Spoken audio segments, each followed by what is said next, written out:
नमस्ते, मी योगेश कुटे आणि लेट्सअप खबर बातमध्ये तुम्हा सर्वांचं पुन्हा एकदा स्वागत. उपमुख्यमंत्री देवेंद्र फडणवीस यांना लोकसभा निवडणुकीच्या प्रचारादरम्यान सर्वाधिक जर कोणता प्रश्न विचारला गेला तर तो हा होता की अजित पवार यांना तुम्ही सोबत का घेतलं. आणि या प्रश्नाचं उत्तर देताना त्यांनी बरीच शाब्दिक कसरत केली. म्हणजे एकनाथ शिंदे यांच्या बरोबरची युती ही नैसर्गिक युती होती आणि अजित पवार यांच्या बरोबरची युती ही राजकीय युती आहे. यातनं त्यांना काय सांगायचं होतं हे काही समोरच्याला पटेलच असं नाही, पण त्यांना असं म्हणायचं होतं की तडजोड आहे, आम्ही केवळ काही कारणांसाठी अजित पवारांना बरोबर घेतलेलं आहे. आणि ते जे कारण होतं ते कारण होतं मतांची टक्केवारी भाजपसोबत ॲड करण्याचं. आणि आता ही टक्केवारी ॲड झाली आहे की नाही याचा उलगडा हा 4 जूनला होणार आहे. महाराष्ट्रातले जे ओपिनियन पोल्स जे सगळे आलेले आहेत त्या सर्व पोल्समध्ये राष्ट्रवादी काँग्रेसला जवळपास 0 जागा दाखवण्यात आलेल्या आहेत. आणि हे जर ओपिनियन पोल प्रत्यक्षामध्ये आले तर अजित पवार लोकसभा निवडणुकीनंतर महायुतीत राहणार की नाही हा खरा प्रश्न निर्माण होणार आहे. त्यामुळंच या प्रश्नाचं उत्तर आपण या निमित्तानं शोधणार आहोत. आणि खरोखरीच अजित पवार हे महायुतीत राहिले तर भाजपचा फायदा आहे की भाजपचा तोटा आहे हे देखील या निमित्तानं शोधणार आहोत. तर या सगळ्या घडामोडींमध्ये एक भाजपचा नेता मला भेटला होता आणि त्या नेत्याचं म्हणणं असं होतं की अजित पवार यांना आम्ही बरोबर घेऊन आम्ही योग्य केले की अयोग्य याचं तर आम्हाला काही कळत नाही. त्याचं म्हणणं असं होतं, आम्ही जर अजित पवार किंवा राष्ट्रवादी काँग्रेसमधल्या कोणत्याही एका भ्रष्टाचाराचे आरोप असलेल्या कोणत्याही एका नेत्याला जर आम्ही तुरुंगात टाकलं असतं तर त्याचा फायदा जास्त झाला असता. त्याऐवजी आम्ही उलट अजित पवारांना आणि आरोप असणाऱ्या काही मंडळींना आम्ही आमच्यासोबत सत्तेवर बसवलं, त्याचा आम्हाला जास्त तोटा झालेला आहे. आणि हीच एक जी भावना आहे ही भाजपच्या केडरमध्ये देखील आहे. त्यांची राजकीय अडचण वेगळीच आहे, पण जे भाजपचे समर्थक आहे त्यांना देखील घड्याळावर मत देताना अनेकदा अडचण निर्माण झाली आणि त्यांना कन्व्हिन्स करताना भाजपच्या कार्यकर्त्यांना देखील मोठा त्रास झाला. त्यामुळंच अजित पवारांचं करायचं काय, लोकसभा निवडणुकीत निकाल जर त्यांच्या मनाप्रमाणे लागले नाही तर राष्ट्रवादीचं नक्की पुढे करायचं काय याचं उत्तर भाजपला शोधावं लागणार आहे. त्यापूर्वी अजित पवारांना सोबत का घ्यावं लागलं याची कारणमीमांसा आपण थोडक्यामध्ये पाहूया. सगळ्यात पहिलं जे कारण होतं कसबा पोटनिवडणूक आणि चिंचवड ह्या पोटनिवडणूक विधानसभेची जी 1.5 वर्षापूर्वी झालेली होती. त्यावेळेस कसब्यामध्ये भाजपच्या बालेकिल्ल्यामध्ये काँग्रेसचे रवींद्र धंगेकर यांनी दणदणीत विजय मिळवला. आणि दुसरीकडे चिंचवडमध्ये भाजपच्या श्रीमती जगताप या निवडून आल्या, पण त्यांचं मार्जिन फारसं नव्हतं. दुसरीकडे त्या सुमारास अंधेरी पूर्वमध्ये रमेश लटके हे शिवसेनेचे आमदार यांच्या निधनानंतर पोटनिवडणूक झाली होती आणि ही पोटनिवडणूक त्यांच्या पत्नीसाठी त्या उद्धव ठाकरे गटाकडनं लढल्या आणि त्यांच्यासाठी ती पोटनिवडणूक बिनविरोध करावी लागली होती.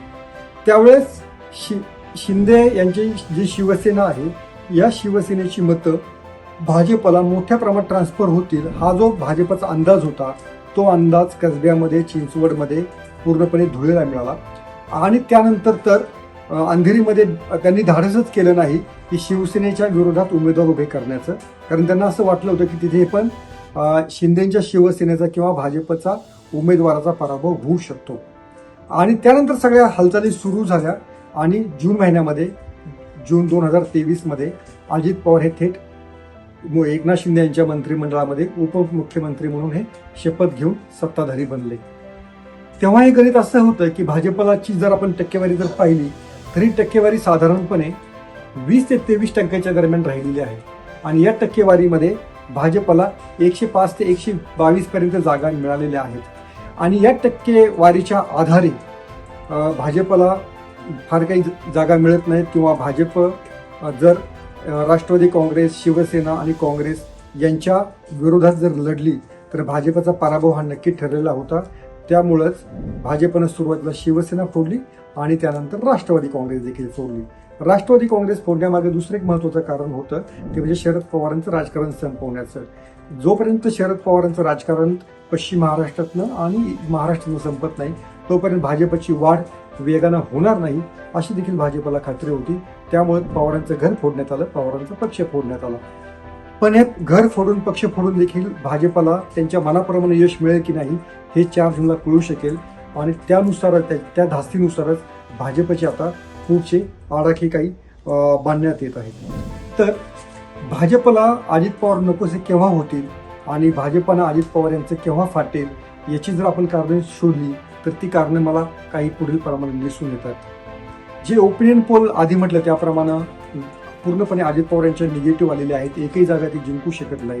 तसं जर झालं तर मला वाटतं भाजपसाठी तो मोठा धक्का ठरेल आणि अजित पवार यांच्यासाठी तो त्याहून दुहेरी धक्का असेल की आपलं राजकीय अस्तित्व दाखवण्याच्या नादामध्ये शरद पवारांशी पंगा घेऊन आपला काही फायदा झाला नाही हे अजित पवार आणि त्यांच्या समर्थक आमदारांना कार्यकर्त्यांना देखील कळेल आणि साहजिकच अजित पवार यांच्याकडनं अनेक कार्यकर्ते हे शरद पवारांकडनं पुन्हा ओढले जातील.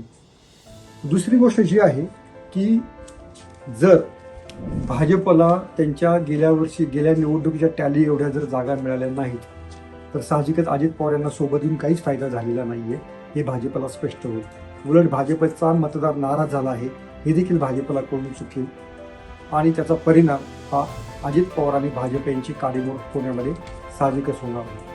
याचा तिसरा सगळ्यात महत्त्वाचा फॅक्टर आहे भाजपसोबत आता मुख्यमंत्री एकनाथ शिंदे यांची शिवसेना आहे आणि दुसरीकडे मनसे प्रमुख राज ठाकरे यांना देखील भाजपनं सोबत घेतलं आहे. राज ठाकरे यांनी लोकसभा निवडणुकीमध्ये कोणतीही आट ठेवलेली नाहीये. बिनशर्त भाजपला पाठिंबा दिलेला होता.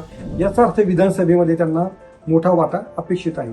तो जर फुलफिल जर करायचा असेल तर महायुतीमध्ये एकनाथ शिंदे, अजित पवार, राज ठाकरे, रामदास आठवले, महादेव जानकर, सदाभाऊ खोत अशी जी सगळी नेत्यांची मांदी आळी आहे या सर्वांचं समाधान जागा वाटपामध्ये कसं करायचं हा मोठा प्रश्न भाजपसमोर येऊ शकतो. यांना जर इतक्या जागा वाटायच्या असतील तर भाजपनं स्वतः करायचं काय? भाजपनं जर 100पेक्षा जर कमी जागा लढल्या तर साहजिकच भाजपचा मोठा तोटा होणार आहे आणि एकूणच सत्ता वाटपामध्ये आणि नंतर सगळ्या सत्तांच्या वाटपामध्ये भाजपला कमी वाटा घ्यावा लागेल. आताच भाजपचे सर्वाधिक आमदार असून सुद्धा भाजपला उपमुख्यमंत्री पदावर समाधान मानावं लागत आहे आणि हीच भाजपची मोठी अडचण आहे. शिंदे, राज ठाकरे, अजित पवार यांना जर बरोबर घेऊन जर आपण पुन्हा सत्तेमध्ये दुय्यम भूमिका जर घेणार असू तर या युतीचा उपयोग काय असा देखील भाजपला नक्कीच पडू शकेल. दुसरा सगळ्यात महत्त्वाचा तो प्रश्न आहे अजित पवारांना सोबत घेऊन भाजपला शरद पवारांचं राजकारण संपवायचं होतं. जर अजित पवारांना एकही जागा मिळाली नाही याचा अर्थ शरद पवारांचं राजकारण काही संपत नाही. साहजिकच अजित पवार यांच्याकडचे जे सगळे काही नेते मंडळी आहेत, जे काही कार्यकर्ते आहेत ते पुन्हा शरद पवारांकडे जाण्याचा धोका आहे. मग अजित पवारांना बरोबर घेऊन आपण साध्य तरी काय केलं असा प्रश्न भाजपला पडू शकेल. चौथी सगळ्यात महत्त्वाची जी गोष्ट आहे की अजित पवारांसोबत जे नेते आहेत छगन भुजबळ, वळसे पाटील, सुनील तटकरे किंवा दिलीप वळसे पाटील हे जे सगळे नेते आहेत हे आपापल्या मतदारसंघामध्ये अतिशय दिग्गज आहेत. त्यांना पराभूत करणं किंवा त्यांना भाजपला हरवणं ही अतिशय कठीण मोठी गोष्ट आहे आणि त्यांना भाजपच्या टर्म्सवर नाचवणं ही देखील भाजपसाठी मोठी अडचण आहे. तुम्ही पाहिलं असेल नाशिक आणि दिंडोरी या 2 लोकसभा मतदारसंघामध्ये छगन भुजबळ आणि नरहरी झिरवाळ या 2 मोठ्या नेत्यांनी भाजपचं काम केलं नाही आणि शिवसेनेचं देखील काम केलं नाही अशी तक्रार भाजपचा आज कार्यकर्ता करतो आहे. याचा अर्थ जर हे नेते भाजपच्या उपयोगी जर पडणार नसतील तर त्यांना सोबत ठेवून करायचं काय असा प्रश्न साहजिकच भाजपचा स्थानिक कार्यकर्ता आज त्यांच्या नेत्यांना विचारतो आहे.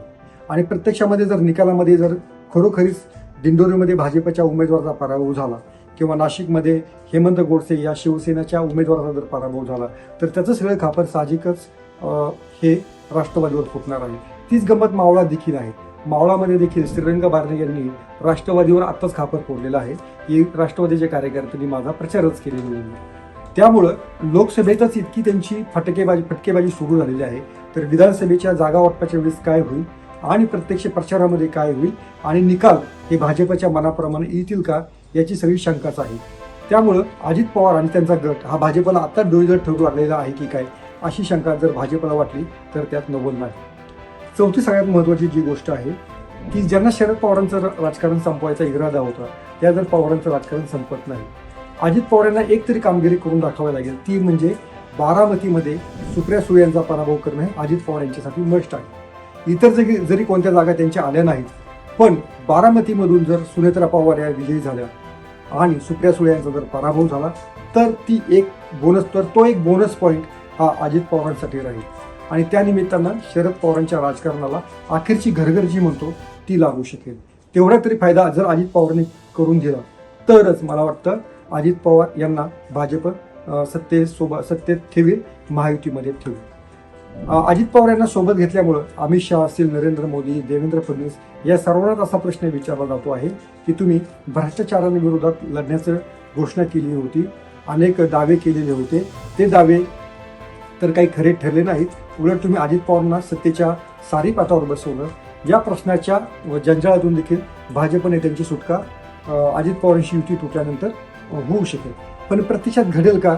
तर घडायला आपल्याला 4 जूनची वाट पाहावी लागेल. जर अजित पवार यांनी मिनिमम त्यांचा जो परफॉर्मन्स आहे तो किमान त्यांनी बारामतीची तरी जागा जिंकून आणणं त्यासाठी फार गरजेचं आहे. पण अजित पवार हे बारामतीची पण जागा जिंकू शकले नाहीत.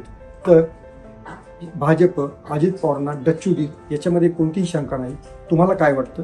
तुमचे हे कॉमेंट्स आम्हाला जरूर कळवा. मी पाहत राहा लेट्स टॉक मराठी.